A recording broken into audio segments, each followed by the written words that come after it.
Palabas na ng barangay health center si Jason nang magkagulo. Anong nangyayari? Tanong niya sa lalaking staff ng center na natataranta.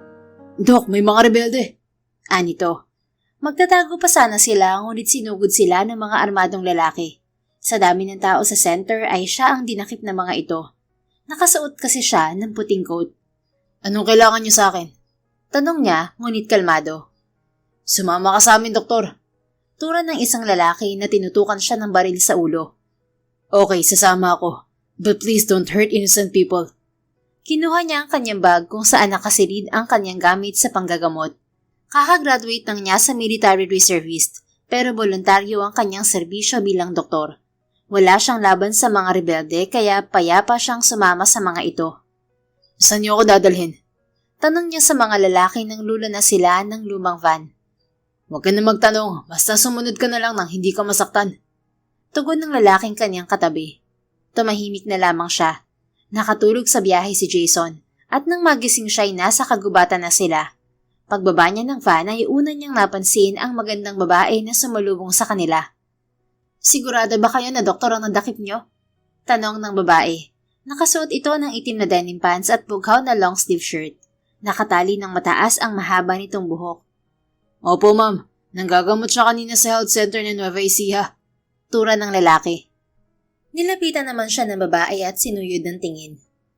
Kaya mo bang mag-opera, Doc? Tanong nito. Yes, I'm a general surgeon. Tipid niyang tugon. May tama ng bala sa sikmura ang commander namin. Mukhang malalim ang baon ng bala at hindi pwedeng basta lang namin tanggalin. Hindi rin siya pwedeng dalhin sa ospital. Kung ooperahan ko ba siya, ipalalayain niyo ako? Ang commander namin ang masusunod. Sumama ka sa amin.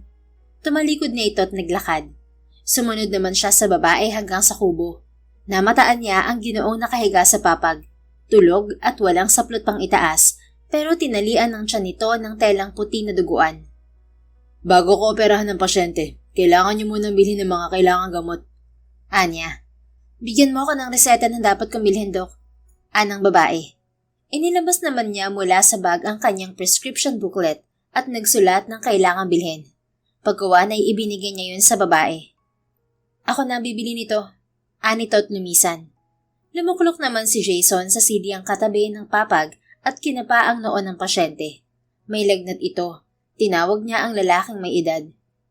Kumuha po kayo ng malinis na tubig at bimpo. Kailangan mapababa ang lagnat ng pasyente. Utos niya. Opo, Dok. Tumalima naman ang Ginoo. Napagtanto niya na wala namang masamang balak ang mga rebelde sa kanya. Kailangan lang ng mga ito ang kanyang serbisyo. Maya-maya ay bumalik ang Ginoo dala ang plangganitang may tubig at bimpo. Inilapag nito yun sa papag. Kailan po natamaan ng bala ang commander niyo, Manong? Kanina lang, Dok. Mga 3 oras na nakalipas. Nakaengkwentro kasi nila mga militar habang pauwi rito. Ano pong pangalan niyo, Manong? Tawagin mo akong Ka-Efren. Sinimulan na ng Ginoo ang pagpunas ng basang bimpo sa katawan ng pasyente.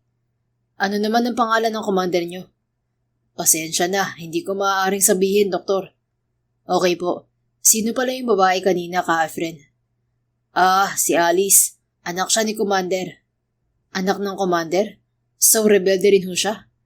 Hindi sumagot ang Ginoo nang may dumating na ginang. May dalang bowl ng pagkain. Sino siya, Ka-Efren? Tanong nito sa Ginoo. Siya ang doktor na nadakip ng mga tao natin, Amelia. Mauoperahan na si Commander. Nasan si Alice? Bumili ng mga gamot sa bayan. Ganoon ba? Kailangan mapakain muna si Commander. Gigisingin sana ng ginang ang pasyente pero pinigil niya. Huwag niyo po muna pakainin ng pasyente. Ooperahan ko muna po siya. Anya. Pero paano ang lakas ng asawa ko? Natigilan siya na mapagtanto na asawa pala ng commander ang ginang at ina ni Alice. Huwag po kayong mag-alala. Pagkatapos na maalis ko ang bala sa tiyan ng asawa niyo, babalik din ang lakas niya. Hindi pa tayo sure kung gaano kalalim ang baon ng bala. Kaya hanggat maaari, empty dapat ang sikmura niya once ooperahan na siya. Nanlulumong lumuklok sa bangkong kahoy ang ginang. Namumutla ito at nangangayayat. Obvious na may iniindang sakit. Naghintay sila ng halos 2 oras bago bumalik si Alice. Dala na nito ang mga gamot at ibang kailangan niya sa operasyon. Pinalabas muna nila ang ibang tao pero nagpaiwan si Alice. Hayaan mo kung tulungan ka, Doc. Anito at tinulungan siya sa pagkabit ng swero sa kamay ng commander. Nagising na rin ang commander. Tinurukan na ito ni Jason ng anesthesia. Sundan mo na lang ng pahid ang dugong lalabas sa sugat ng pasyente, Alice. Anya habang inaalis ang telang nakatali sa tiyan ng pasyente. Baka maubusan ng dugo ang tatay ko, Doc. Baka pwedeng salinan na lang siya ng dugo. Nababahalang Anito. Hindi tayo basta makakabili ng dugo sa blood bank. We can only get in the hospital. Magdodonate ako ng dugo. Same kami ng blood type ng tatay ko. No, it's not safe. We need various tests for blood donors. Even if there are compatible donors here, I would not advise direct blood transfusion in this situation. Unless you allow me to bring the patient to the hospital. Hindi nga pwede. Hindi papayag ang commander. Okay, wala tayong choice. Huwag kang mag-alala. Mabilis lang ang operasyon.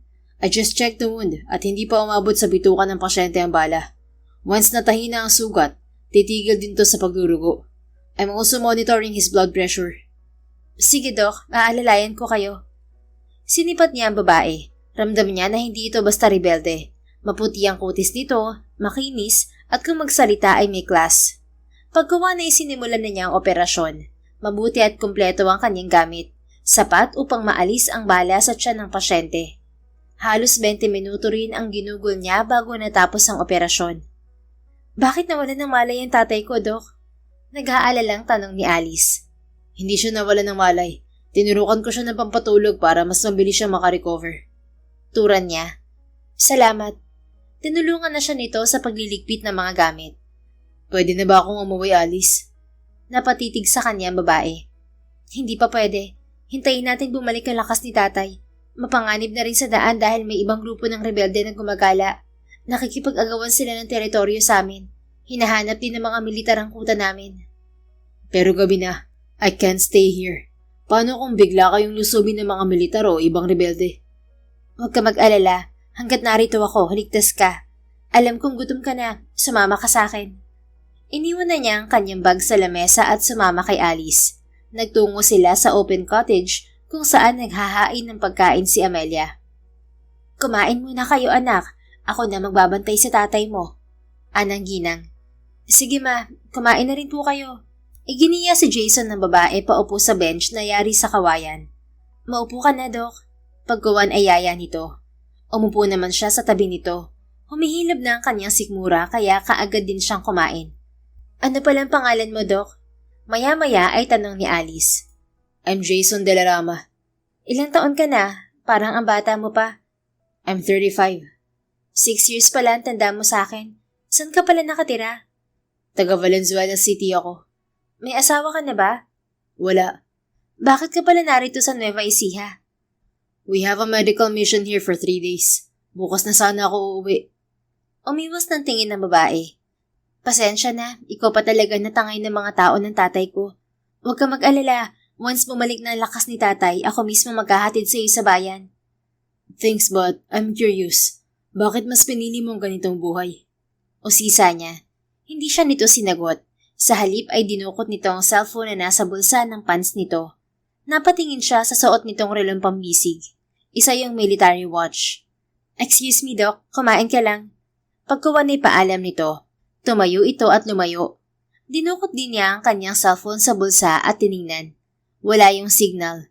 Sinundan niya ng tingin si Alice na nagtungo sa mataas na bahagi ng lupa at may kausap na sa cellphone. She's not just a rebel. Usal niya habang panay ang sulyap sa babae. Maya-maya ay nilapitan siya ni Ka Efren. Binigyan siya nito ng malaking bote ng mineral water. Binili pala ito ni Ma'am Alice para sa'yo, Doc. Anito. Salamat, Manong. Anya.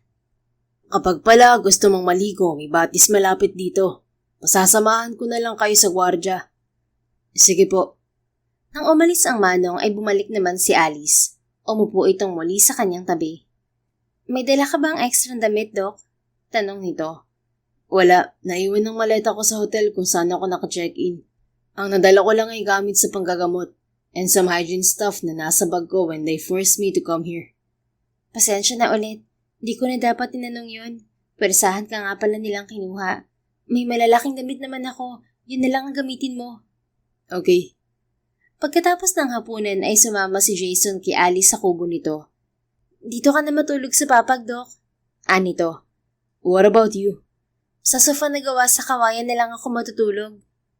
No, ako lang sa sofa.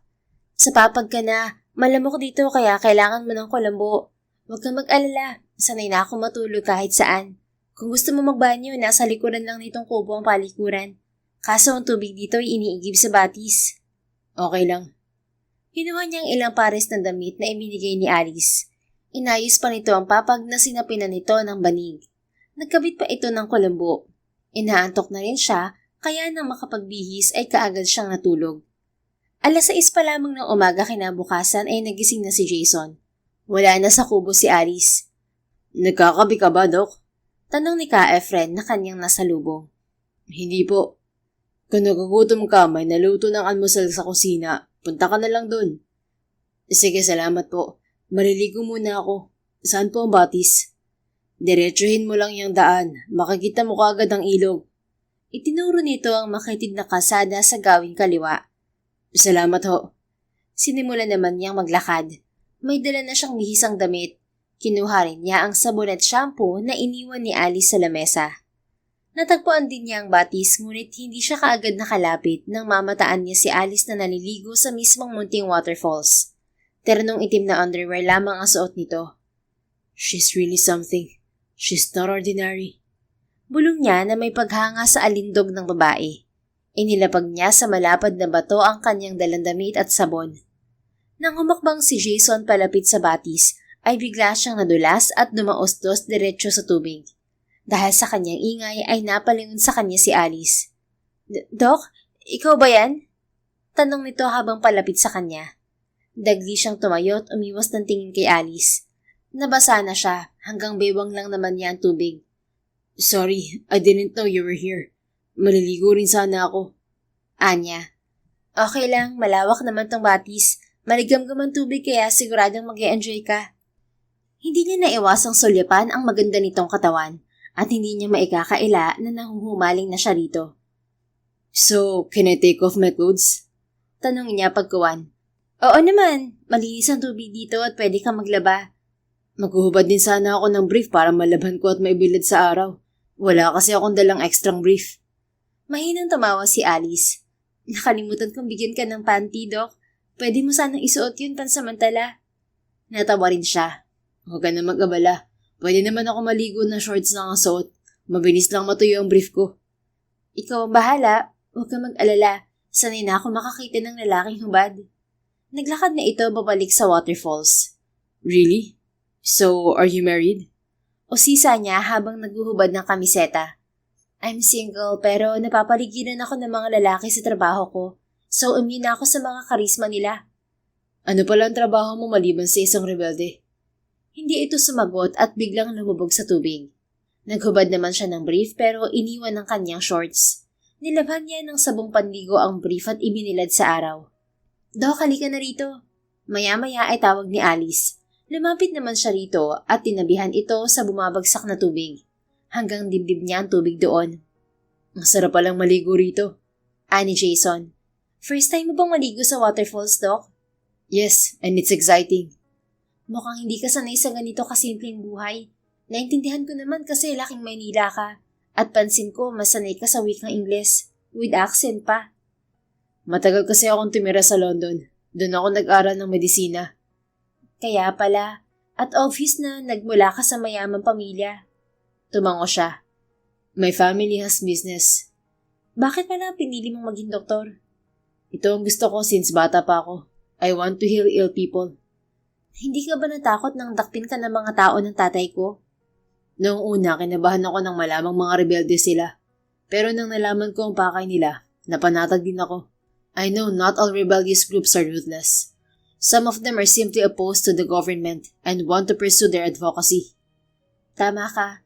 Ang tatay ko'y dating politician, pero pinagkaisahan siya ng kapwa niya politician at idiniin sa anomalyang hindi niya ginawa. Naimpluwensyahan ng ibang rebeldeng grupo si tatay, kaya na-adapt niya ang gawain ng mga ito na kalabanin ng gobyerno. Hanggang sa ang mga yun din ang nag-traitor sa kanya. Kaya ngayon ay pinanindigan ng tatay ko ang pagiging rebelde. Nasira ang pangalan niya at isa na siya sa hinahunting ng mga militar ngayon. So, are you admitting that your father is a criminal? I admit, Ang tatay ko ang namuno sa pagsunog sa Kapitolyo ng Kalapit Bayan. Nagugat ang kaguluhan dahil sa mining na inoprubahan ng ilang opisyalis ng gobyerno at nasirang hanap buhay ng mga tao sa kagubatan. Nakarating pa ang kilos protesta sa Maynila. Ayokong konsintihin ng tatay ko kahit alam ko may pinaglalaban siya. I still respect the law. But you're here supporting your father's rebellious advocacy. I have my own personal reasons why I came here, Doc. Let's say it's between my family and mission. What do you mean? Mata man niyang tinitigan ang magandang mukha ng dalaga. Nadistract siya nang mapansing banayad nitong hinahagod ng sabon ang makinis nitong braso. Napalunok bigla ng laway si Jason. Masyado na ako madaldal. Magbabanlaw na ako, Doc. Anito at biglang lumangoy. Itunuloy na rin niya ang paliligo. Ngunit hindi maalis ang kanyang curiosity sa pagkatao ni Alice. 3 araw na sakutan ng mga rebelde si Jason at sa halip na mainip ay tila nalibang pa siya. Mas naging close pa sila ni Alice, pero maila pa rin ng dalaga magkwento tungkol sa personal nitong buhay. Dok, kumain ka na ba? Tanong ni Alice nang pasukin siya nito sa kubo. Nagsisipilyo siya at katatapos lang niyang maghapunan. Yes, I'm done. Tugon niya pagkuwan. Mabuti, palagi siyang may dalang toothbrush at toothpaste sa bag. Meron ding mouthwash. Kakain pa lang ako. May dala akong prutas mula sa bayan. Baka gusto mo. Bukas na ako kakain ng prutas. Gabi na kasi. Kumusta pala ang tatay mo? Unti-unti na siyang lumalakas. Kumakain na rin siya. Mabuti naman. Ituloy niyo lang ang pagpapainom ng antibiotic sa kanya. Yes, Doc Jason. Siya nga pala, bukas ng hapon na ihahatid na kita sa bayan para makauwi ka na. Palabas na ng kubo ang dalaga. Sa halip na matawa ay bigla siyang ginupo ng lungkot. Kung aalis na kasi siya ay malabong magkita ulit sila ni Alice. Senyalis yon na nagugustuhan na niya ito. Can I have your contact number, Alice? Anya. Muli siya nitong hinarap at ngumiti. Bakit, Doc? Amused nitong tanong. Hindi naman siguro masama kung magtawagan pa rin tayo kahit magkalayo tayo, di ba? Nilapitan siya nito at marahang hinaplos ng palad ang kanyang pisngi. Huwag mo sabihing nagtitiwala ka sa akin, Doc. Sa kabila ng pagdakip namin sa'yo. Nagugustuhan mo na ako, ano? Hindi niya napigil ang kanyang ngiti. Pinakita rito ang kanyang interes. I can't deny that. Saka hindi naman siguro masamang makipagkaibigan sa gaya mo. I know you're not a bad person, Alice. What if I am? Well, if you trust me, I can do anything to fix you. Bigla itong natawa at tinapik siya sa kanang balikat. Thanks, but you deserve better, Doc. Walang matinong lalaki ang papatol sa anak ng isang rebelde. Huwag mong sayangin ang oras mo sa katulad ko. Isa pa, ilang araw pa lang naman tayo magkasama rito. Baka nababagot ka lang. Sige na, matulog ka na. Umatras na ito pero kinindatan pa siya bago tuluyang lumisan. Humiga na lamang siya sa papag, ngunit nang pumikit siya ay pinagharian ng imahe ni Alice ang kanyang isip. Nalipasan na siya ng antok. Nang hindi pa rin makatulog ay bumangon na siya at lumabas. Nilapitan niya si Alice na mag-isang kumakain sa cottage. Akala ko natutulog ka na, Doc. Anito, nakakamay itong kumakain. Lumuklok siya sa katapat nitong upuan. I can't sleep. Anong oras mo pala ako ihahatid sa bayan bukas, Alice? Titig na titig siya sa mga labi nito na may naiiwan pang sarsa ng ulam. Natutokso siyang pahirin yon. Mga 4:00 ng hapon. Anito. Can I get your contact number before I leave? Pangungulit muli niya. Natitigilan tumitig ito sa kanya pero bigla ring tumawa. Bakit magigil ka makuha ang contact number ko, Doc Jason? Isusuplang mo ba ako sa pulis o militar? Mahina rin siyang tumawa. No, I just want to keep in touch with you. Promise, wala akong gagawing masama. Hindi naman din ako judgmental na tao. I just wanted to be friends with you. Pasensya na, Doc. Once nakaalis ka na rito, kailangan mo kalimutan ang mga nangyari rito at ang mga taong nakilala mo. It's for your safety too. At hindi ba dapat ay mag-iiwan sa'yo ng trauma itong karanasan mo sa amin? Why bother to get my number? Alice, I know you're not just a rebel. You don't belong here. I can help you get a better job in Manila. If you want to pursue your studies, I can help you. Nagseryoso rin ang dalaga. Bakit mo naman naisip yan, Doc? I'm just nobody. No, don't say that. I feel you're not ordinary. I respect your decision not to tell me more about you. But I can't leave you here. Ibig mo bang sabihin ay in love ka na talaga sa akin, Doc? Amused nitong usig. I admit, I like your personality. I know I can feel more deeply towards you. You deserve a better life, Alice. Not like this. Na-appreciate ko ang concern mo, Doc. But sorry, hanggang dito lang tayo pwedeng magkakilala. I can't leave my parents here. At hindi ko na mababago ang kapalaran ko. Of course you can. Maybe you're just trapped in your parents' life. You still have a choice. Even though I have a choice, I can't consider the path you offer, Jason. My life is more complicated than you think. So please don't bother yourself to help me. You're just wasting your time. Uminom na ito ng tubig at biglang tumayo. Matulog ka na. Bibisitahin ko lang si tatay. Anito at tuluyan siyang iniwan. Napakuyom siya ng palad nang gupuin ng kirot ang kanyang puso. Kirot na tila mag-iiwan ng sugat na hindi nahihilom. Kinabukasan ng hapon ay nag-impake na ng gamit niya si Jason. Ihahatid na kasi siya ni Alice sa bayan. Ngunit kung kailan palabas na siya ng kubo, ay may narinig siyang magkakasunod na putok ng baril. Alice! Tawag niya sa dalaga nang mamataan niya ito na tumatakbo hawak ang mahabang baril. Maya-maya'y nilapitan siya nito. Jason, sumunod ka kay Ka Efren. Siya na maghahatid sa iyo sa bayan. Anito. Paano ka? Niluluso ba kayo ng mga militar? Oo, at kailangan naming lumikas habang hindi pa tuluyang nakakalapit ang mga militar. Itatakas ko si Mama. No, you go with me, please. Nilamon na siya natakot na baka mapahamak si Alice. Huwag mo akong intindihan, Doc. Save yourself first. Tinawag na nito si Ka Efren. Hindi pa siya kumilos hanggang sa itulak siya ni Alice sa likod. Pumihit pa siya paharap dito. Sumama ka sa akin, Alice. Please. Samo niya rito. Sorry, kalimutan mo na lang ako, Jason. Let's pretend we never met, okay? Giit nito. Pilit siyang tinutulak. No, I can't let you die here. Hindi ako mamamatay. Umalis ka na. Asik nito. Nang muli siya nitong itulak, ay bigla niya itong niyakap at siniin ng halik sa mga labi. Ngunit itinulak siya nito ng malakas sa dibdib, kaya siya tumalsik.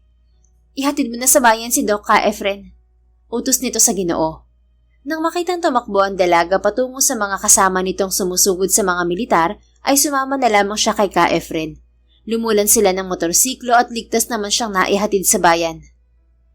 Tumagal pa ng isang linggo sa Nueva Ecija si Jason sa pag-aasang magkikita pa sila ni Alice, pero wala na siyang naging balita rito. Umuwi na lamang siya ng Maynila at dumiretso sa family house nila. Bakit ngayon ka lang, Jason? Noong nakarang linggo pa raw natapos ang medical mission niya sa Nueva Ecija. Bungad ni Angeline, ang kanyang ina. Sinalubong siya nito sa lobby ng dalawang palapag nilang bahay. May iba pa akong pinuntahan, Mom. Matamlay niyang turan.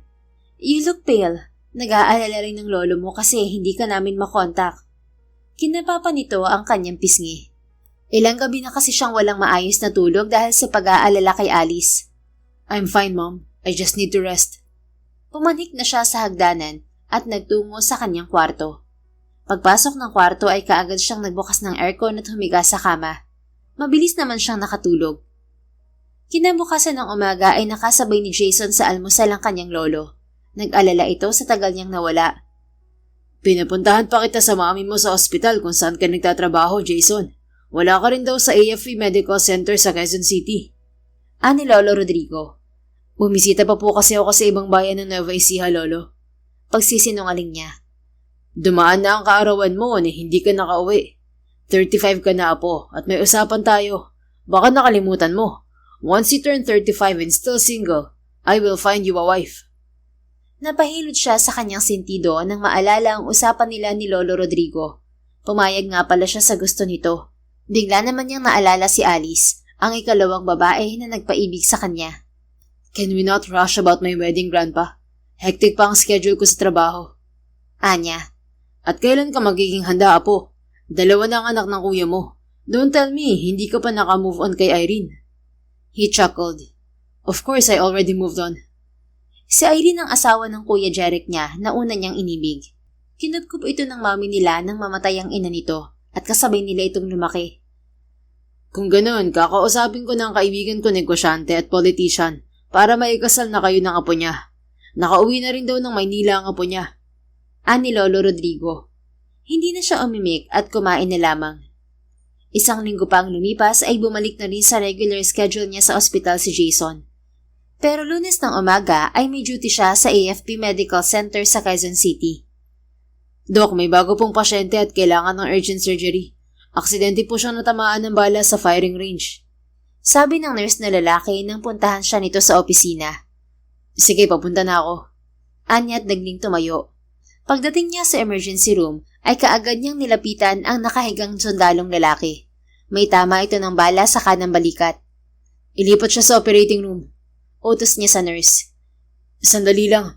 Si Teniente may tama rin siya ng bala. Tigil ng pasyente. Napalingon siya sa babaeng sundalo na lumapit. Manghang napatitig siya sa mukha nito. Alice? Gilalas niyang bigkas nang makumpirma na si Alice ang babae. Natitigan din niya ang nameplate sa kaliwang bahagi ng dibdib nito. First Lieutenant Alice Cabrera. Basa niya sa buong pangalan nito. Doc Jason? Bulalas din nito nang makilala siya. Nasipat niya ang hawak nitong kanang braso na duguan. Natukso siyang lapitan ito at takmang hahawakan ang sugatan nitong braso. Ngunit umiwas to. Ayos lang ako. Daplis lang to. I can manage. Asikasuhin mo na si Major. Sabi nito. Okay, we will talk later. Anya at binalikan ang lalaking pasyente. Inilipat na nila ito sa operating room. At habang inaalis ang bala sa katawan ng pasyente, ay hindi maalis sa kanyang isip si Alice, na isa palang sundalo. Tama ang hinala niya. Hindi nga ito basta rebelde. Hindi naman makapaniwala si Alice na magkikita sila ulit ni Jason. Panay ang daing niya habang ginagamot ng nurse ang kanyang sugat sa balikat. Mabuti, hindi pa bumuon sa braso niyo ang bala, Teniente. Sabi ng nurse na lalaki. Dinaanan lang ako ng bala bago tumama kay Major. Anya habang nakaluklok sa stretcher. Kilala mo po ba si Dr. De La Rama? Nakita na kami minsan. Kaya pala kilala ka niya. Teka, matagal na ba nagtatrabaho rito si Dr. De La Rama? Ngayong taon lang po siya nagjo-duty rito, pero bihira. Last year kasi sumali siya sa military reservist training, pero nag-focus siya sa medical department. Nagtatrabaho rin siya sa iba't ibang ospital. So, he's an army reservist? Opo. Nawindang siya. At speaking of Dr. De La Rama, bigla itong pumasok sa emergency room. Kamusta na po si Major, Doc? Napapatayong tanong ni Alice. He's fine. Nailipat na siya sa recovery room. Tugon nito. Lumabas naman ang nurse kaya silang dalawa na lamang ang naiwan. Nang lumapit sa kanya ang doktor ay biglang naghurumentado ang kanyang puso. Saka lamang niya na-realize na nagustuhan din niya ito noong naghiwalay na sila. I know I don't have the right to ask for your explanation, but I want to know why you're in the rebel's place before Alice. Ani Jason, umupo na ito sa silyang katapat niya. It's complicated and a long story, Dr. De La Rama. I respect your decision na to tell me the truth before.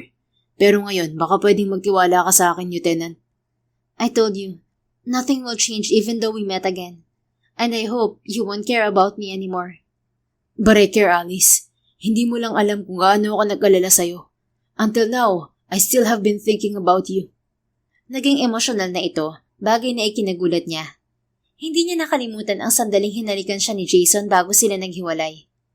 I appreciate your concern, Doc, and thank you for that. At para matahimik ang curiosity mo, sasabihin ko sa iyo ang totoo kung bakit naroon ako sa kuta ng mga rebelde. Totoong tatay ko si Commander Aroma at nanay ko si Amelia. First mission ko bilang lieutenant ang hulihin si Commander Aroma. I asked to do this mission because I know my father. He kidnapped my mother, and my mom asked me to stay with them. Pero hindi nila alam na pumasok ako sa military. Ako ang nagplano na pasukin ng kuta nila. Masakit yun sa akin kasi tatay ko mismo ang kalaban ko. Pero mas gusto kong makulong siya kaysa paulit-ulit na malagay sa bingit ng kamatayan ng buhay niya, kakaiwas sa batas. Mas pinili ko ang sinumpaan kong tungkulin kaysa pamilya. Emosyonal din niyang kwento. Bumakas sa mukha ng binata ang lungkot. Nahuli na ba ang tatay mo? Pagkuwan ay tanong nito. Oo, nung nilusob ng militar ang kampo. Kasama yun sa plano ko. Ako ang nag-guide sa militar papunta sa kuta at ako mismo ang nagsuko ng tatay ko sa militar. What about your mother? She's with me. Inosente siya kaya labas na siya sa kaso ng tatay ko. Umalon ang dibdib nito at mataman siyang tinitigan sa mga mata. Alam mo bang ilang gabi akong walang maayos na tulog dahil sa pag-aalala sa'yo, Alice? I can't even focus on my job. Nito. Bakit? Huwag mo sabihin may malalim ka ng nararamdaman sa akin. Hindi mo pa naman ako lubos na kilala. Like I told you, I have feelings for you, Alice. I thought it would vanish when I got back in my normal life. But no, mas lalo kitang na-miss. And now that we met again, I prove how much feeling I invested in you, and I can't afford to waste it. Tumayo na siya at inayos ang manggas ng kanyang uniforme. Masaya ako na nakita ka muli, Doc, but we can't continue seeing each other anymore. Anya. Tumayo rin ito. Bakit? Sabi mo single ka, di ba? Single for now. What do you mean, Lieutenant Alice? Hindi siya sumagot. Sorry, I need to go back to work. Anya pagkuwan. Hindi naman siya nito pinigilan. Gabi na natapos ang duty ni Alice at dumiretso siya sa ospital kung saan na-confine ng kanyang ina. Ngunit masamang balita ang bumungad sa kanya. How's my mother, Doc? Tanong niya sa Amerikanong doktor na nadatnan niya sa ward ng kanyang ina. I'm sorry to inform you that your mother's condition is getting worse. The test came out. She has multiple primary cancers, and it's synchronous. We found it in her breast and colorectal, so the treatment is more complicated and costly. Sabi ng doktor. Biglang nanlumo si Alice at napaluklok sa gilid ng kama ng kanyang ina. Halos 1 milyon na ang nagastos niya sa palipat-lipat na ospital at medical test, pero saka lang natuklasan ng ibang sakit nito. Naubos na ang pondo niyang pera. I will pay my mother's medical bills on time, but please, do your best to treat her, Doc. Samon niya sa doktor. I can't promise, Lieutenant. I'm not regular here in the hospital. But if you can afford to transfer the patient to the International Medical Center, where I regularly work, I can guarantee her the best treatment. Naisip naman niya ang kanyang lolo na una niyang nilapitan upang tulungan ang kanyang ina. Pero humingi ito ng kondisyon. Wala na siyang choice kundi lapitan ito ulit. I'll talk to you tomorrow, Doc. I have something to settle first. Anya pagkuwan. Okay, I'll leave first. Umalis din ang doktor. Wala pang malay ang kanyang ina kaya umuwi siya sa bahay ng kanyang lolo, na tatay ng kanyang ina. Naroon lang din sa Quezon City ang bahay nito. At pagdating ng bahay ay nadatnan niya ang Ginoo sa dining. Kumakain. Himalang bumalik ka matapos mo akong talikuran ng isang araw, Alice. Bungad ni Lolo Fernando. Lo, hindi man lang ba kayo naaawa kay Mommy? She's dying. Anak mo po siya. Anya at napaluha agad. I told you, your mother chose to live for your stupid father. I gave her everything. Pinaaral sa prestigious university. Tapos mapupunta lang siya sa isang rebelde. And you, how can you forgive your parents who left you when you were a child? Ako ang nagpalaki sa'yo, kaya ako ang sundin mo. Hindi kayo iiwan ni Mommy kung hindi niyo siya pinilit na ipakasal sa lalaking hindi niya mahal. Kaya niyo sila pinaghiwalay ng tatay ko kasi may ibang lalaki kayong gusto para kay Mommy. At bakit ba nagrebelde ang tatay ko? Hindi ba dahil din sa mga traidor mong kaibigan sa politika? He was once a good man, but greedy people made him a demon. And me? I swallowed the pain while dragging my own father into jail for the sake of my job and to prove to you that I don't belong to them. But I won't ask you to put your pride down, Lolo. I will accept your condition just to save my mother, and I will not consider it as owing you money. Anya habang walang tigil ang pagluha. Ilang sandaling nanahimik ang Ginoo. Fine, I will help with your mother's treatment, but my condition will be pursued. I already talked to my friend about the arranged marriage. You need to sign the agreement letter I made before I give you 10 million. Anito pagkuwan. Tinawag ng Ginoo ang kawaksi at inutusang kunin ang papeles nito sa study room. Lalo lamang nanikip ang dibdib ni Alice dahil sa katigasan ng puso ng kanyang lolo. Payag ako sa kondisyon niyo, Lolo. Pero para mabawasan ng galit niyo kay Mommy, sasabihin ko sa inyong totoo. Hindi siya basta sumama lang sa tatay ko kaya niya tayo iniwan. My father kidnapped her, and since you refused to find her, Mom decided to stay with my father. At kaya rin ako pumasok sa pagsusundalo ay upang pigilan ang tatay ko sa pagre-rebelde at nang mabawi ko si Mommy. All I did was not just to satisfy you, but to save my dying family. May hinanakit niyang bunyag. Walang imik ang Ginoo at nang bumalik ang kawaksi dala ang papeles ay inabot nito yun sa kanya kasama ang ballpen. Kinuha niya ang papeles at saglit na binasa bago pinirmahan. Kumain ka muna, Alice. Mamaya ako ibibigay sa iyo ang card na may lamang 10 million. Pagkawa na isabi ni Lolo Fernando. Umupo naman siya sa tapat nito at kumain kahit na masama ang loob. Pagkatapos ng hapunan ay nakuha na rin ni Alice ang card na naglalaman ng 10 million. Bumalik kaagad siya sa ospital at inasikaso ang pagpapalipat sa nanay niya sa ibang ospital. Nagising na rin ng ginang. Anak, saang ospital mo naman ako ililipat? Naka-4 na ospital na tayo ani Amelia. Nagliligpit na siya ng gamit nito. Lilipat po tayo sa ospital kung saan regular nag-duty si Dr. Sterling. Mas matututukan ka niya ron at mas advance ang treatment nila doon. Anya. Pero baka maubos na ang pera mo. May pera po akong ipon. Hindi ako naniniwala. Alam ko lumapit ka na naman sa lolo mo para humingi ng tulong. Wala akong choice, Mom. Please, ibaba niyo na ang pride niyo. Hindi. Alam kong may hinihinging kapalit ang lolo mo kung bakit kanya binigyan ng pera. Problema ko na po yun. Ang mahalaga lang sa akin ay maipagamot kayo. Nang dumating ang ambulansya ay umalis din sila. Pagdating sa bagong ospital ay nasorpresa si Alice nang masalubong niya si Jason sa lobby ng ospital. Alice, why are you here? Takang tanong nito. Inilipat ko rito ang nanay ko. Kaswal niyang turan. Bakit? Na paano nanay mo? She has cancers. What? Anong cancer? Breast and colorectal cancers. Naging uneasy ito. Baka sa mukha ang pag-aalala. I'm working here. If you need help, don't hesitate to ask me. Thanks but no need. May magaling na doktor na ang nanay ko. Kailangan lang namin ng facility rito sa hospital for my mother's best treatment. Iiwasan sana niya ito, ngunit pinigil siya nito sa kanang braso. Please, Alice, don't avoid me. We can be friends, right? Anito. Bumuntong hininga siya at hinarap muli ang doktor. Naisip niya na wala namang masama kung maging magkaibigan sila.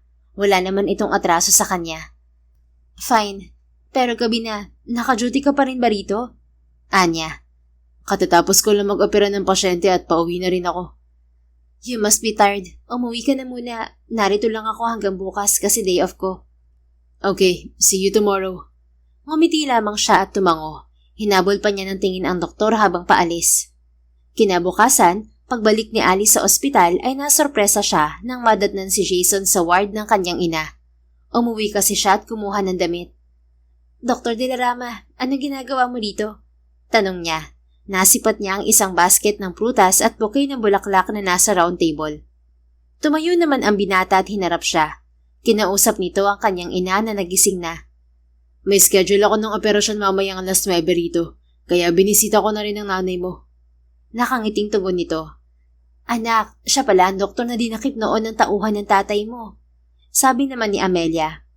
Opo, at nagtatrabaho rin siya sa APF Medical Center. Army Reservist po siya. Anya. Talaga? Mabuti na aalala pa niya ako. Bubili na pala ako ng almusal natin, Mommy. Kumain ka na kasi mamaya ng chemotherapy mo. Inalalayan niya ang ginang na makaupo. Tinulungan naman siya ni Jason na maayos ang pagkain ng kanyang ina. Kumain ka na ba, Doc? Tanong niya sa binata. Nag-breakfast na ako bago umalis ng bahay. Anito. Salamat pala sa pagbisita mo kay Mommy. Mommy? Hindi ba mama ang tawag mo sa nanay mo? May pagtatakang tanong nito.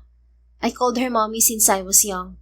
Pero nung napunta ako sa kuta ni na tatay, mas gusto niya na tawagin ko siyang mama. I see.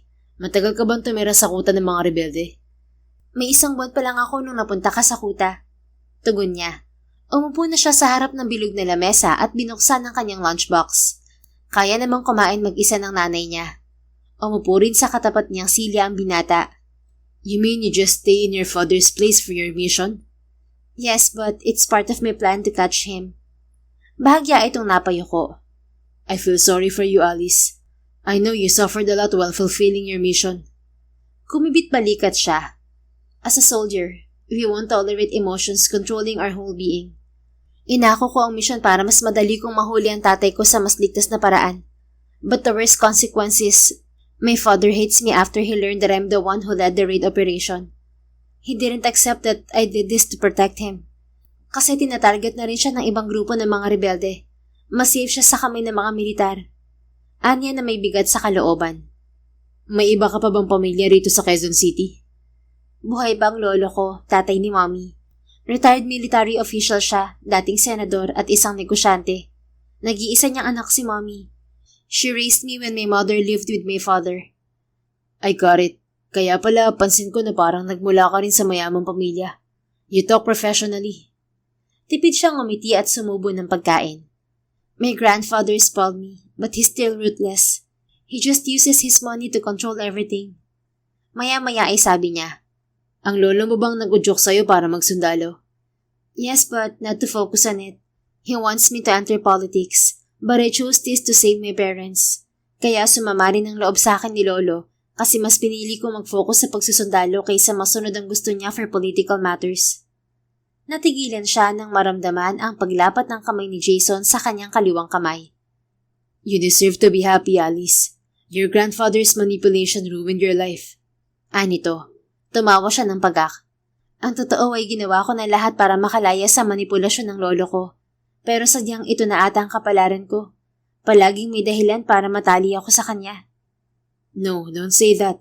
Magiging malaya ka sa oras na pinili mo ang sarili mo. Choose the right person to be with you all the time. The one who can help you find freedom. How can I do that then? How about getting married? Napailing siya. Even marriage can't free me, Doc. Kasi pati pagpapakasal ay wala na akong karapatang magdesisyon. I can't choose the man I want. What? Is that how cruel and selfish your grandfather is? He's more than cruel as you think. He's a monster. Muli siyang sumubo ng pagkain. That's not right, Alice. I can help you. Just trust me. Paano mo naman ako tutulungan? Marry me. Nawindang siya at napatitig sa seryoso nitong muka. Maya-maya ay bigla siyang natawa. Are you kidding me, Doc? I'm serious, Alice. Marrying me will help you escape from your grandfather's manipulation. Matabang siyang ngumiti nang maalala ang pinirmahan niyang kasunduan nila ng kanyang lolo. Hindi na niya yun mababago lalo't tinanggap niya na ang 10 million. Pero nang titigan niya ulit ang mukha ng binata ay bigla siyang nasabik. Bakit naman gusto mo akong pakasalan, Doc? Ang miss niyang usig dito. Napangiti rin to. I told you, I liked you since we were in Nueva Ecija. Mas kilala na kita ngayon kaya wala akong dapat ipag-alala. How can I believe you're serious about your feelings for me? If you give me a chance, I will do my best to make you fall in love with me.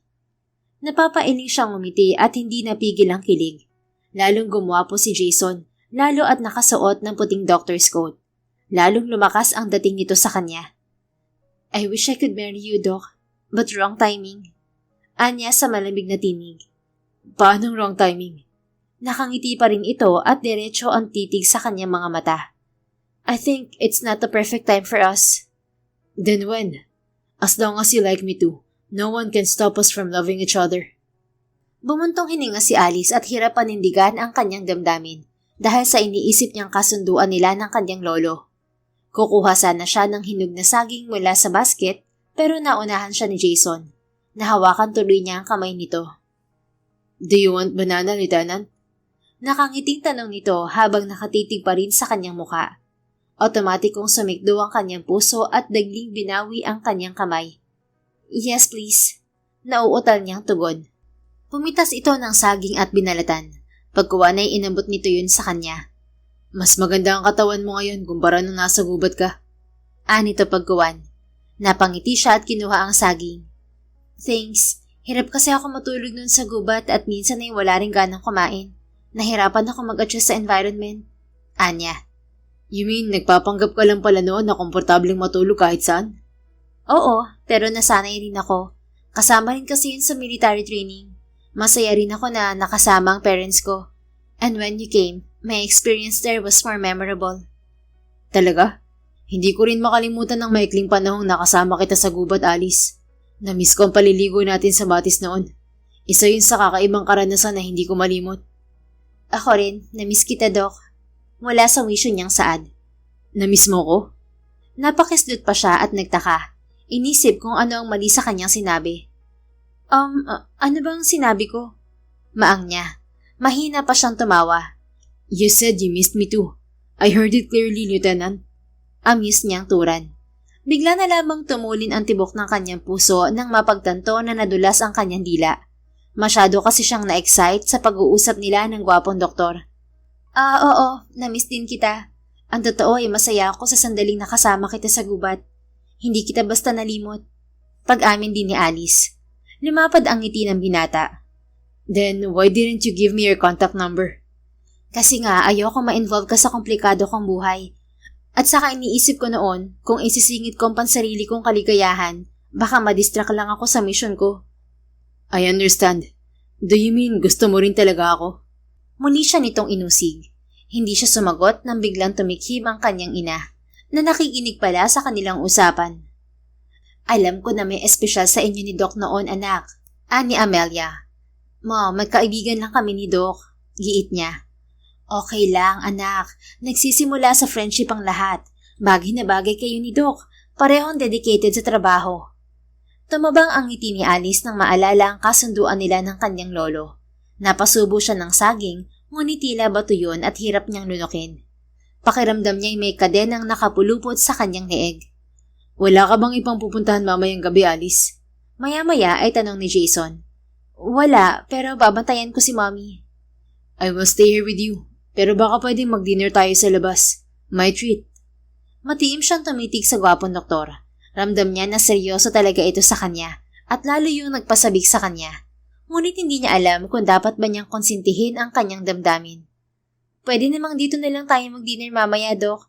Mamaya ng chemotherapy ni Mommy at hindi pwedeng iwan ko siya. Sabi niya pagkuwan. Okay, bibili na lang ako ng food natin. Teka, wala ka bang pamilya na naghihintay sa'yo? O sisa niya. I have family. My mom and my grandfather. Sanay na sila sa akin na bihira umuwi. May sarili na rin akong bahay at doon ako naglalagi. Sa tuwing weekend o kaya walang duty lang ako umuwi sa family house namin. What about your father? Your siblings? May kuya ako pero may pamilya na siya at nakabukod na ng bahay. And my dad passed away when I was young. I see. Your life must be lonely. Sometimes. Pero sa busy ng schedule ko sa mga ospital ay wala na akong oras para malungkot. Natawa siya. How can you focus on your married life if you're always busy? I can adjust my time. Ikaw rin naman. Nangangain ng oras at pagkakataon ng trabaho mo. Before, yes. Ngayon ay madalas na ako sa main camp ng duty. Bihira na ako mapunta sa ibang lugar. Sa office na lang ako. Pwede ko rin palang dalasan ng duty ko sa AFP Medical Center para magkasama tayo palagi. Natawa na naman siya. Do you really want to get close to me, Doc? Of course. I'm always wanting to be with you again, Alice. I never felt this happy before.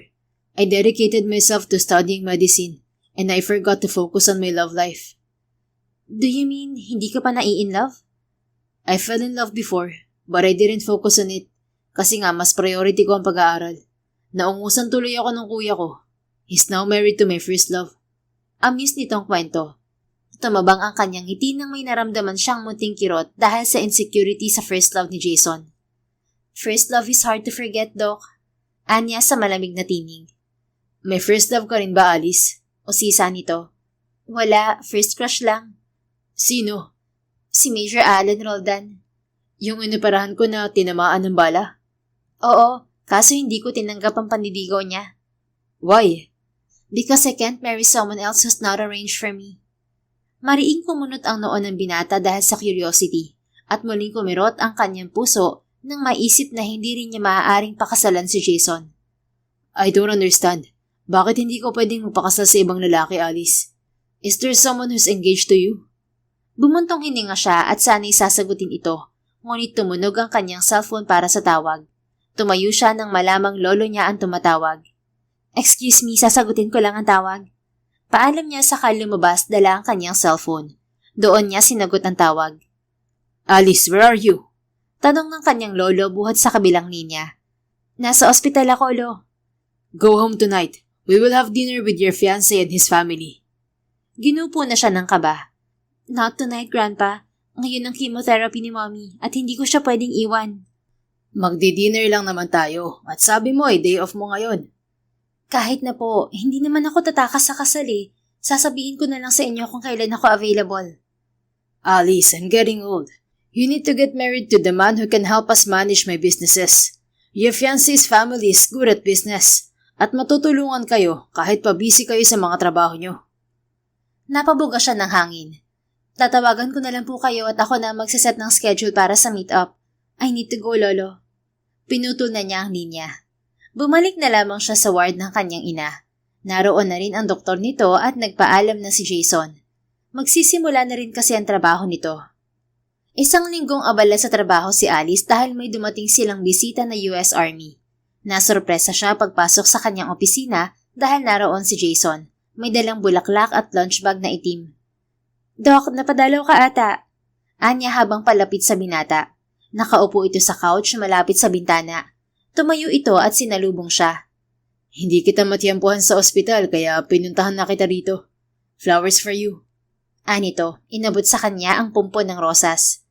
Thanks, Anya at kinuha ang bulaklak. May duty ka ba rito? Meron pero half day lang. Dinalhan din kita ng lunch na niluto ko. Inilapag ni Jason sa mesita ang lunch bag. Wow, ikaw talaga nagluto? Manghang Anya. Yes, I love cooking for myself. Pero naisip kong ipagluto ka. And it's the first time I'm doing this to a woman. Talaga? Paano ka pala natutong magluto? Nung nasa London ako, mag-isa lang ako sa kondo kaya natuto ako magluto. Wala ka bang allergy sa seafood, Teniente? Wala. Ang totoo ay favorite ko ang seafood, lalo ng hipon. Tamang-tama, may niluto akong shrimp tempura at ginisang tahong. Inilabas na nito ang 4 na patong na food container. Natakam si Alice nang biglang maamoy ang pagkain kaya napaupo siya sa tabi ni Jason. Kanina pa ako nagugutom. Ang tagal kasing matapos ng meeting namin eh. Anya. Then let's eat. I'm hungry too. Excited namang nilantakan niya ang pagkain. Una niyang tinikman ng tempura. Ang sarap mo pala magluto, Doc. Puri niya nang magustuhan ng pagkain. Talagang sinarapan ko ang luto para sa'yo. Nakakahiya, mas magaling ka pa magluto kaysa sa akin. Basic cooking lang ang alam ko eh. Not a big deal. Kahit ano lang ang kaya mong lutuin, I will appreciate it. Sa totoo lang, pangarap ko ang lalaking magaling magluto. Parang asarap kasing kasama ng ganong lalaki. Pero syempre, magsasanay rin ako magluto para fair. So, pasado na ako sa'yo? Nakangiting tinitigan siya nito. Nilamon na nakilig ang puso ni Alice. Palagi na niya yung nararamdaman sa tuwing kasama niya si Jason sa ospital. Madalas din siya nitong sinasamahang kumain. Aminado siya na nawawala ang kanyang interes sa tuwing kausap niya ito. Pasadong-pasado na, Anya pagkuwan. Bigla ring naudlot ang kanyang kilig nang maalala na naman ang kanyang lolo. Bakit may sana pa, Alice? Pumiksi siya nang biglang lumapat ang hintuturo ni Jason sa gilid ng kanyang bibig at may pinahid. Napatitig siya rito at natigilan lalo na nang magtama ang mga titig nila. Ang cute mong tingnan sa tuwing may naiiwang pagkain sa labi mo, Teniente. Naalala ko nung nasa gubat tayo. Nagkakamay kang kumain at palagi kong napapansin na may naiiwang pagkain sa labi mo. And I'm eager to clean it with my mouth. Anito napabulong kaya biglang nawala ang kanyang puso. Nalunok bigla ni Alice ang kasusubo lamang niyang kalahating hipon. Sobrang lapit na rin kasi ng mukha ng binata sa kanyang muka at halos maglapat na ang kanilang mga labi. Ang sarap kasi ng luto mo, Doc, kaya hindi ko mapigilang sumubo ng mabilis ng pagkain. Anya. It's okay, kumain ka pa. Sinubuan pa siya ni Jason ng isang hipon na idinildil nito sa sweet and sour sauce. Nagkatitigan na naman sila kaya nabibingi na siya sa ingay ng kanyang puso.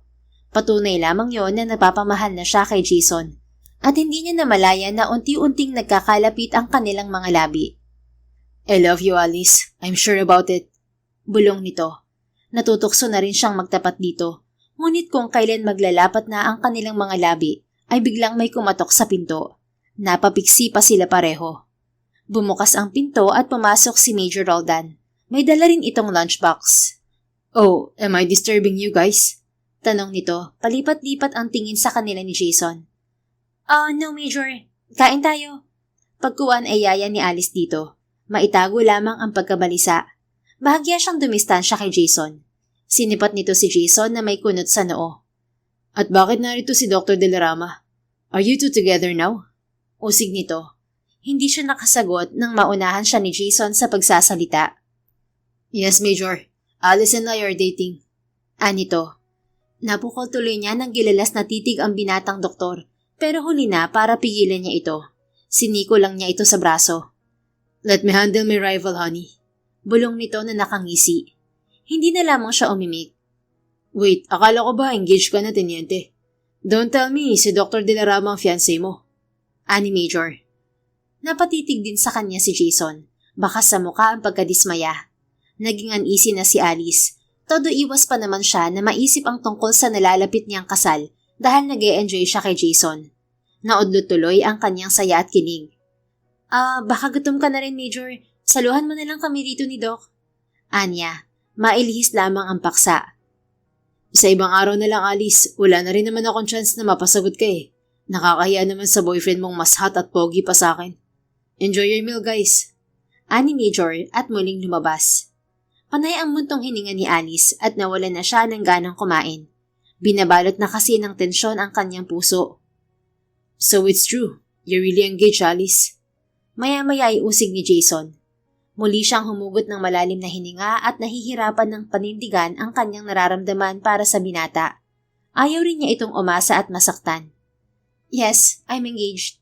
But I don't love my fiancé. I don't even know him. Pag-amin niya. Is it your grandfather's decision?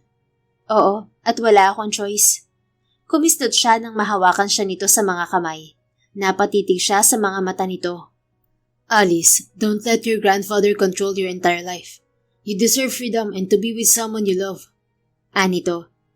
It's the only freedom I need, Jason. Tumatanda na ang lolo ko at may sakit na rin siya. Anytime may pwede naman ako makipaghiwalay sa fiancé ko. Is that what you think?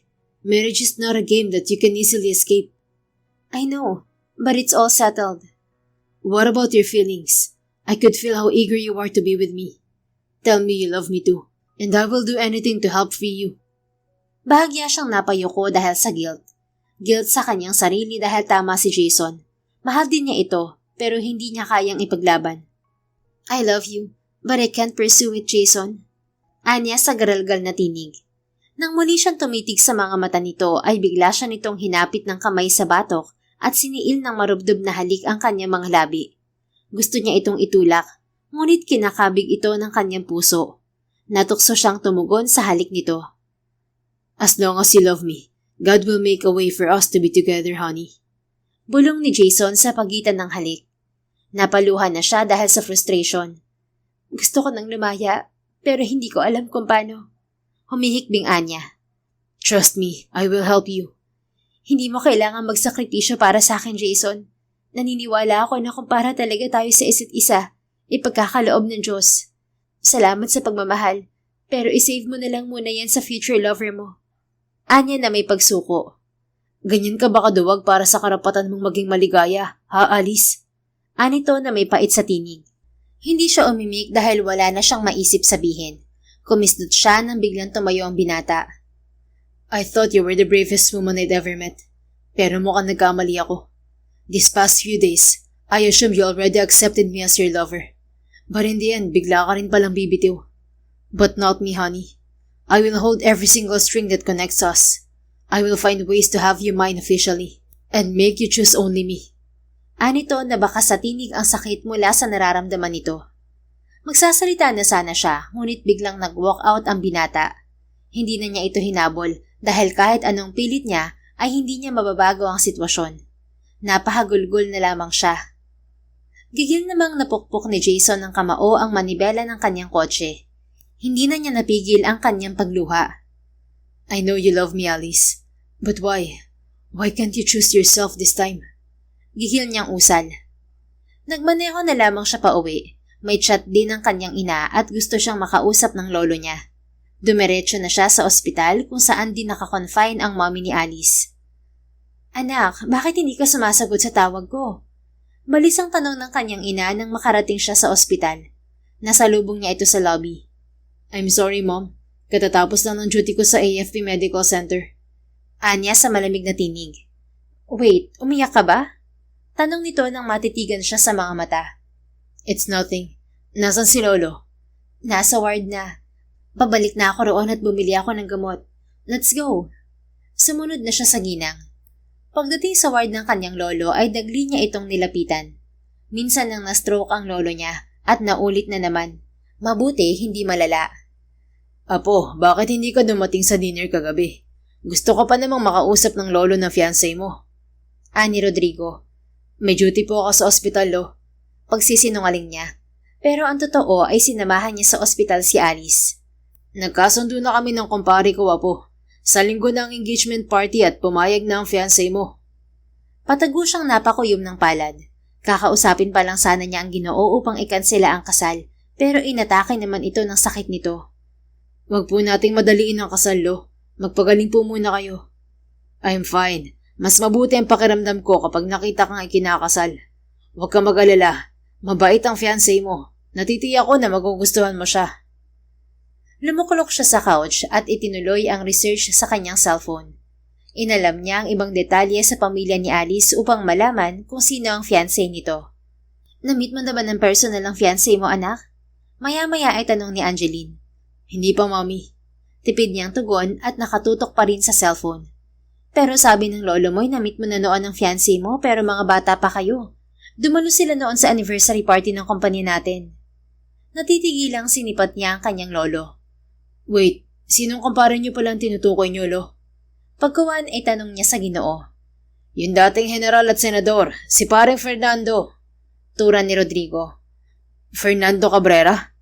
Napapatayong bulalas niya. Oo, nag-iisa lang ang apo niya. Kaso iniwan ng parents niya ang bata kaya apelyido ni Fernando ang pinagamit niya sa apo niya. Wait, ano pa pangalan ng fiancé ko, Lo?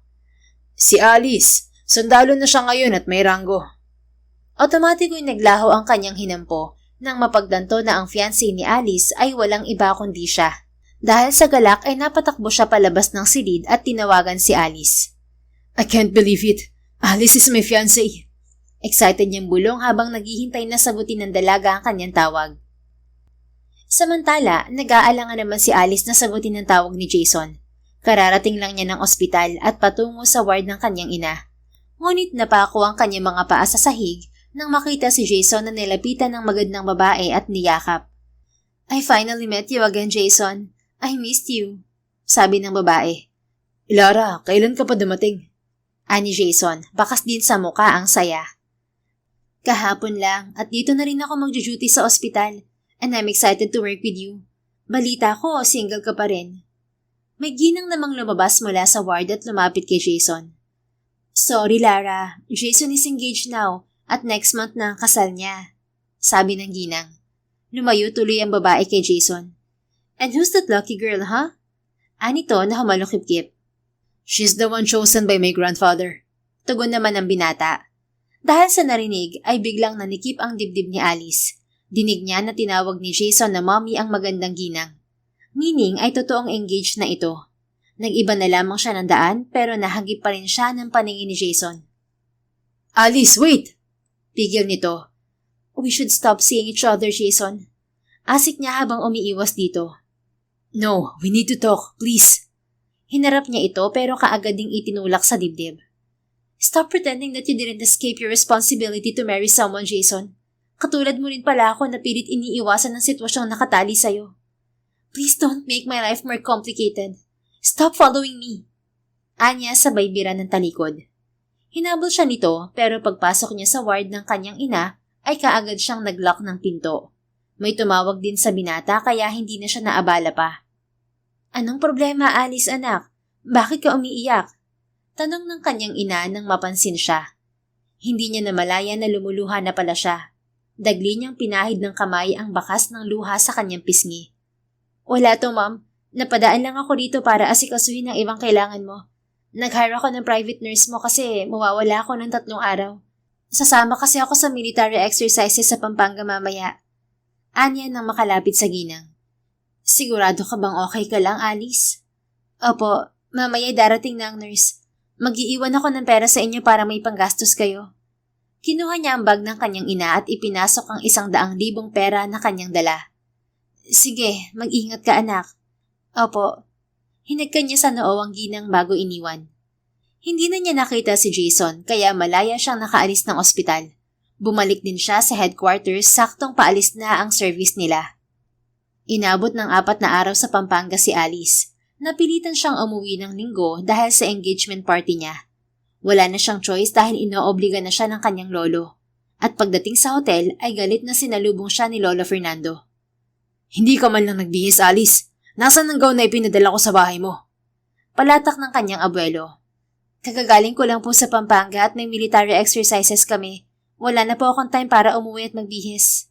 Anya, nakasuot pa kasi siya ng camouflage uniform. You really want to ruin this engagement, don't you? Gigil na ang Ginoo at pinandilatan siya ng mga mata.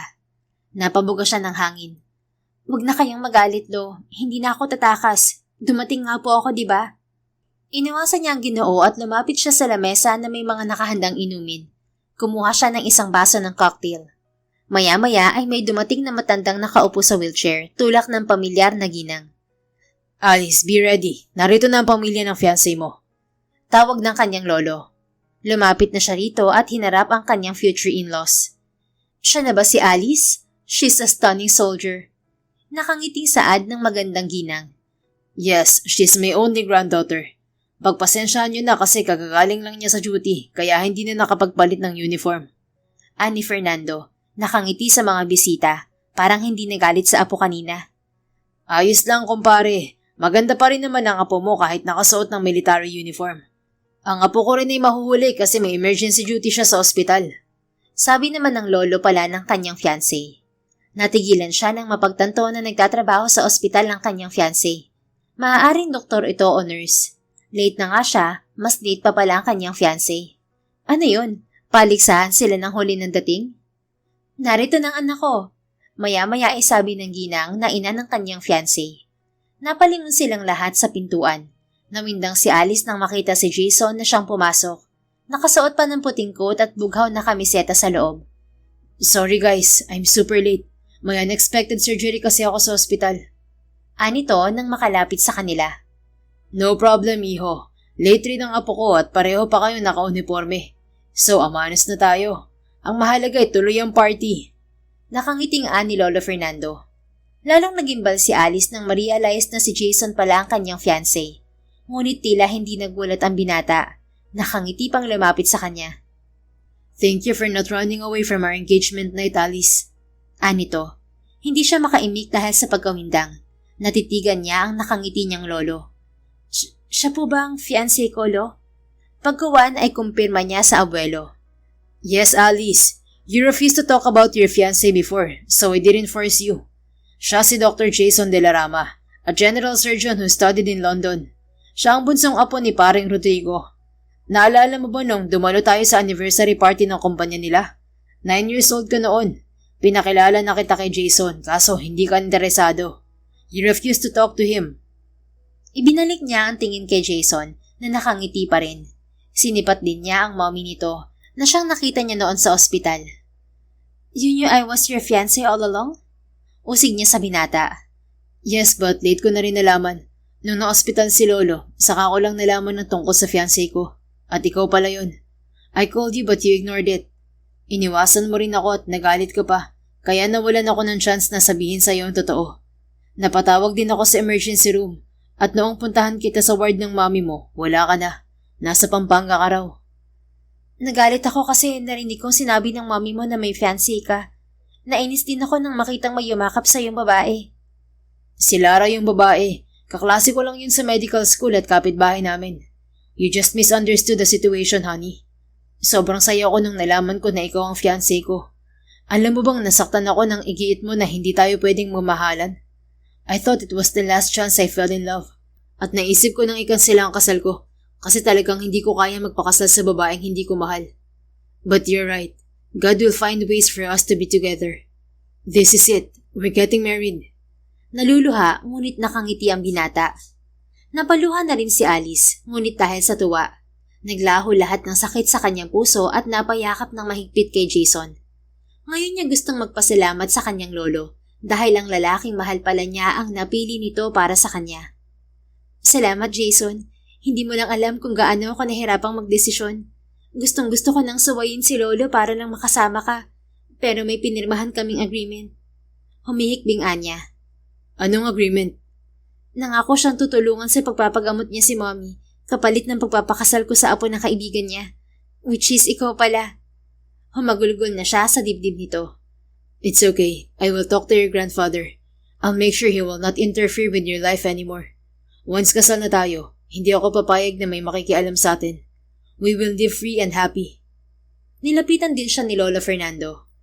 I'm so sorry, Alice Apo. I didn't mean to control you. I just want to protect you from your father. Matagal na kasi niya akong binabantaan dahil ipinagkait kita sa kanya. I received death threats from him at hindi ako pumayag na makuha ka niya kahit ikamatay ko yun. Kaya ginawa ko lahat para mailayo ka sa panganib. At naisip ko na ipakasal ka sa pinagkakatiwalaan kong pamilya bago ako mamatay. Kasi once na wala ako, Natitiyak ko na madali na lang sa tatay mo na makuha ka. Isa rin sa dahilan kung bakit sinuportahan kong pagsusundalo mo ay upang magkaroon ka ng mas matibay na proteksyon. Kasi maraming kaaway ang tatay mo, mga rebelde rin. At once nakilala ka nila, gagamitin ka nila laban sa tatay mo. Pinagamit ko sa iyo ang apelido ko para dagdag proteksyon. Lahat ng desisyon ko ay para sa ikabubuti mo, apo.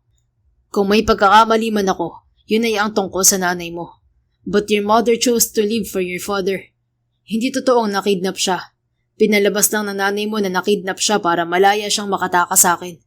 At lalo siyang nagalit sa akin kasi itinago kita sa kanya at dinala sa Amerika.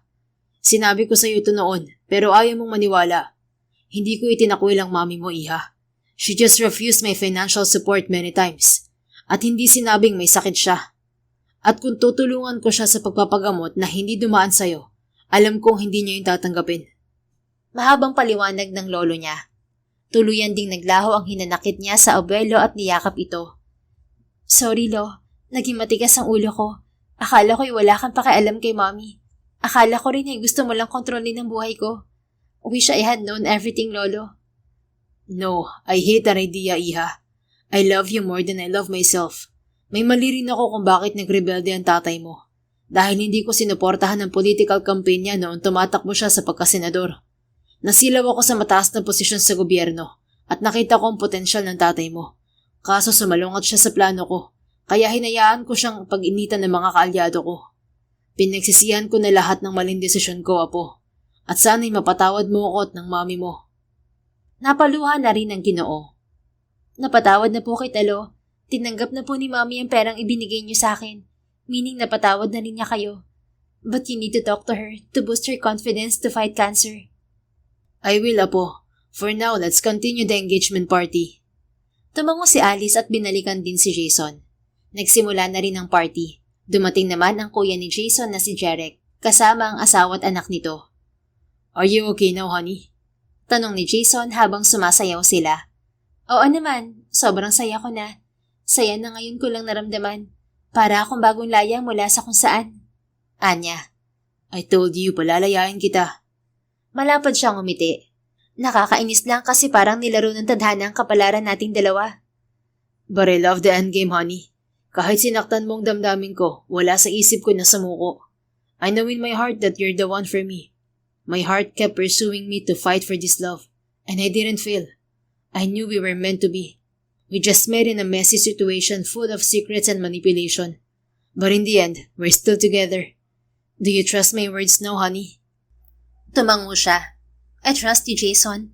Natakot lang talaga ako dahil tanggap ko na matatali na ako sa desisyon ni Lolo. Pero nitong mga nagdaang araw, na-realize ko na pwede ko pa rin siyang suwayin. Kaso nga'y nadismaya ako nang malamang ikakasal ka na. I thought I was fooled by fate, and I have no right to be happy. But now, I'm convinced that destiny still exists. My heart never fails to love you. I'm more than happy now. I can't wait to marry you, my doctor. I will not let you wait any longer, honey. Nagulat si Alice nang bigla itong huminto sa pagsayaw at lumuhod sa kanyang harapan. Tumitig siya sa inilabas nitong pulang kaheta mula sa bulsa ng pants nito. Nang buksan nito yon ay naglalaman pala ng singsing na may maliit na diamond sa tuktok. First Lieutenant Alice Cabrera, I, Dr. Jason De La Rama, kneeling in front of you, begging you to marry me and accept me as your husband. Will you marry me? Samo nito. Naiyak na naman siya dahil sa galak, pero nanaig na ang kilig. You don't need to beg me, honey. I'm so grateful to accept your proposal. Of course, I will marry you. Buong pusong tugon niya. Tumayo naman si Jason at sabik na isinuot ang singsing sa kanyang palasingsingan. Pagkuwan ay siniil siya nito ng halik sa mga labi na kanya namang tinugon. 3 linggo pagkatapos ng engagement ay ikinasal din sina Alice at Jason with military wedding tradition pa. Nakadalo pa ang mommy niya bago ang schedule ng operasyon nito na si Jason din ang mag-oopera. Nadugtungan pa ang buhay ng kanyang ina at naabutan ng apo nito. Nagkasundo rin ito at ang kanyang lolo. Tuluyan nang nagsanib ang mga negosyo ng kanilang pamilya kaya napanatag na ang kanilang mga lolo. Hindi nagtagal ay biniyayaan din silang mag-asawa ng anak. Hindi nila pinili ang isa't isa, ngunit sa pagtanggap nila sa desisyon, doon nila natuklasan na matagal na pala silang nagmamahalan. Inihanda lamang sila para pagbuklo din sa tamang panahon. The End. Kung nagustuhan mo ang istoryang ito, please don't forget to like, comment, and share it with your friends. Your support really makes a difference. Thank you and see you sa ating next story. Keep safe and be blessed.